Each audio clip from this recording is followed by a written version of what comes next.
আমাদের সনাতন ধর্মে অসংখ্য দেবদেবী থাকলেও ভগবান একজনই, তিনি স্বয়ং শ্রীকৃষ্ণ।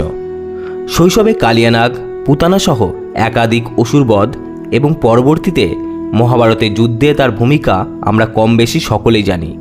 কিন্তু মহাভারতের যুদ্ধের পর শ্রীকৃষ্ণ কোথায় গেলেন, কিভাবে মৃত্যুবরণ করলেন তিনি? শ্রীকৃষ্ণের মৃত্যু কি শুধুই গান্ধারীর অভিশাপ ছিল নাকি অন্য কিছু? এমনকি মৃত্যুর পরেও তার শরীরের একটি অংশ নাকি জীবিত আছে। কি সেই অংশ? আজকের এই ভিডিওর মাধ্যমে আমরা জানব শ্রীকৃষ্ণের মৃত্যু সংক্রান্ত সব রহস্যময় তথ্য।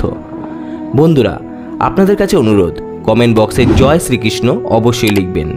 তাহলে বন্ধুরা, আর দেরি না করে চলুন সমস্ত প্রশ্নের উত্তরগুলি খোঁজার চেষ্টা করি।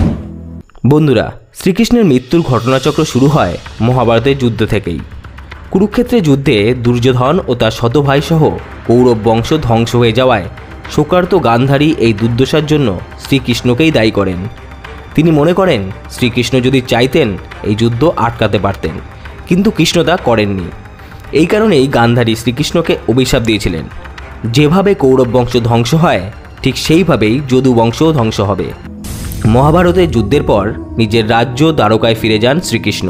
স্ত্রী রুক্মিণী ও পুত্র শাম্বকে নিয়ে 35 বছর সুখে বাস করেন তারা।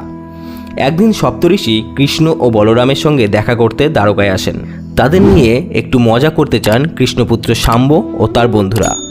এই কারণে শাম্ব পেটে লোহার টুকরো বেঁধে গর্ভবতী মহিলা সেজে সপ্তঋষির সামনে এসে জিজ্ঞাসা করেন তার কি সন্তান হবে, পুত্র নাকি কন্যা।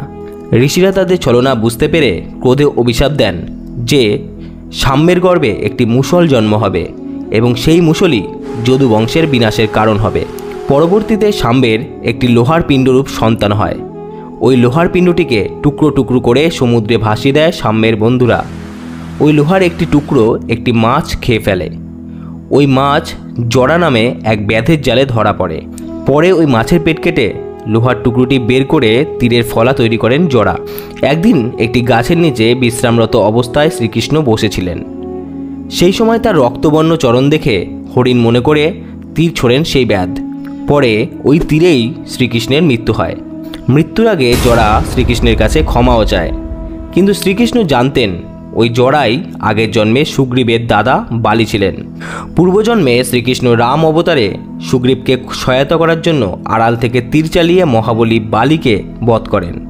সেই কারণেই আগের জন্মের কর্মের ফলে ওই জন্মে শ্রীকৃষ্ণের মৃত্যু হয়। তাই কর্মফল সকলকেই ভোগ করতে হবে, এটাই সত্য। এবার আসি কৃষ্ণের মৃত্যুর পরের রহস্যে। কৃষ্ণের অন্ত্যেষ্টিক্রিয়া সাঙ্গ করেন পাণ্ডবরা, কিন্তু চিতা নিভে গেলেও তার হৃৎপিণ্ডটি ছিল অক্ষত। তখন সেটিকে নদীর জলে ভাসিয়ে দ্বারকার সব মহিলা ও শিশুদের নিয়ে হস্তিনাপুর ফিরে যান পাণ্ডবরা। সমুদ্রের নিচে ডুবে যায় দ্বারকা, কিন্তু কৃষ্ণের হৃৎপিণ্ড সাগরের জলে নিমজ্জিত হয় জীবিত অবস্থাতেই। এরপর কেটে যায় বহুকাল।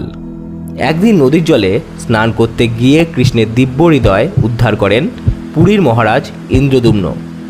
সেই হৃদয় হাতে নিতেই স্বয়ং বিষ্ণু তার কানে ফিসফিস করে বলেন এই হৃদয় তারই। দ্রুত জগন্নাথ মন্দিরে এসে জগন্নাথ দেবের মূর্তির মধ্যেই স্থাপন করেন সেই দিব্য হৃদয়টি। বিষ্ণুর আদেশে এমনভাবে তা করা হয় যাতে কেউ দেখতে না পায়। মনে করা হয় আজও সেই দিব্য বস্তু সযত্নে গোপনে সংরক্ষিত আছে প্রভু জগন্নাথের মূর্তির মধ্যেই। এই তথ্য বহুকাল ধরেই কিংবদন্তি রূপে প্রচলিত রয়েছে ভারতের আধ্যাত্মিক ক্ষেত্রে। তবে এই কিংবদন্তি কতটা সত্য বা মিথ্যা সেটা বিচার্য নয়। ব্যক্তিগতভাবে আমি মনে করি ভগবানের লীলা বোঝা দায়, আর কিছু প্রশ্নের উত্তর না খোঁজাই ভালো। শ্রদ্ধা আর ভক্তিটাই শেষ কথা। আপনাদের কাছে অনুরোধ, ভিডিওটি ভালো লাগলে লাইক ও শেয়ার করবেন এবং কমেন্ট বক্সে জয় শ্রীকৃষ্ণ লিখতে ভুলবেন না। ভালো থাকবেন, সুস্থ থাকবেন। আবার দেখা হচ্ছে নতুন কোনো ভিডিওতে। ধন্যবাদ।